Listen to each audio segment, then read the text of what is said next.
Hi, and welcome to the Business of Being a Virtual Assistant. I'm your host, Tiffany Parson, and you're watching and listening to episode number 265. I hope you had a great week in your business and in your life. If this is your first time listening to the podcast, thanks so much for tuning in.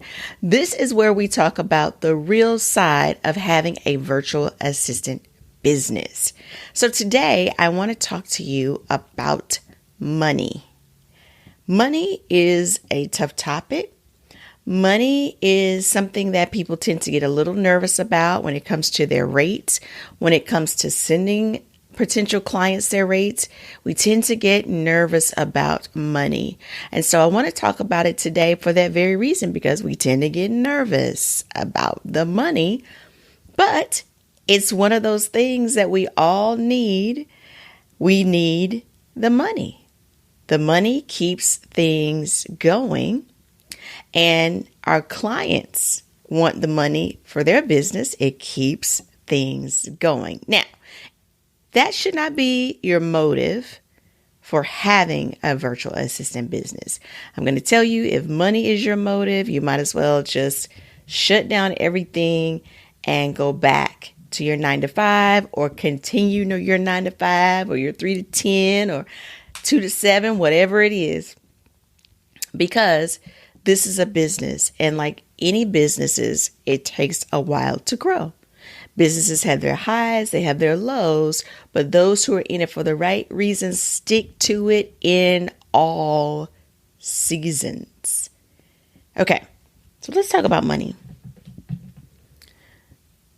This week, I sent an RFP, and I was judging a client's pockets, and this is how. When I sent the RFP, I knew it was higher than they expected. Why do I say that? Well, I've worked with them before. In the discussion of what they wanted, I got the impression that they wanted a little something, not realizing that the little something they were asking for is big something. I'm sharing that with you because I don't want you to manipulate your numbers because of what you think is in someone else's pocketbook. I didn't manipulate the numbers. What I know is if they come back and say, oh, this is too high, we weren't expecting it, we're good. The reason being is because the rate that I gave is the rate. And if it's too high, that's fine. We haven't lost anything. You haven't lost anything if someone comes back and says your rate is too high. However, if you knowingly go into something giving a rate that's lower than what you would normally charge,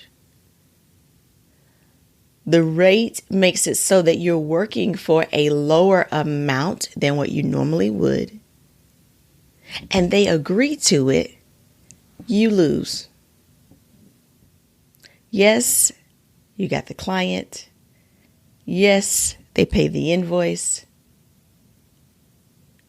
You lose. You lose because you gave them a low rate. You lowballed yourself. And now you got to do the work at a lowball rate. And you know it's a lowball rate. And every time you approach this project, every time you log on to something, you have to do something for this client, you know you lowballed yourself. You lose. Now, we only know what we know. If it's a service, and this is your first time getting to provide a service for a client that's not you, you don't know. If it's a type of client that you've never worked with, you don't know. You can only work with what you know. So I'm here to tell you that in your calculation of your rate, give them the rate based on what you know about you and what it's going to take to get the job done. You know nothing about the client's pocketbook. You know nothing about it. We can speculate, we can judge, but you know nothing. The reality is you know nothing about it. You only know your side. So don't lowball yourself. Give the actual rate. Lowballing is you calculate the amount, you get to the final amount, and you're like, ooh. No, that's the rate. If it makes you uncomfortable, that's the rate. If it's too easy for you to just send off, that's not the rate. It's too easy. It's too easy. Now, if it's too easy because you've done it before and you know, yeah, this is it. Okay, fine. But if you're just getting started and you're like, oh, I'm not sure. No, think about what is involved every step of the way.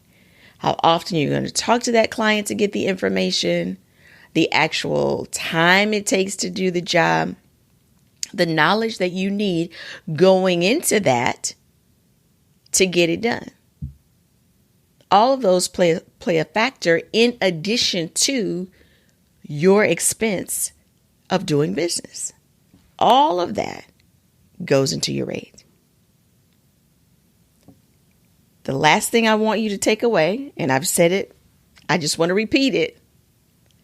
Don't lowball yourself.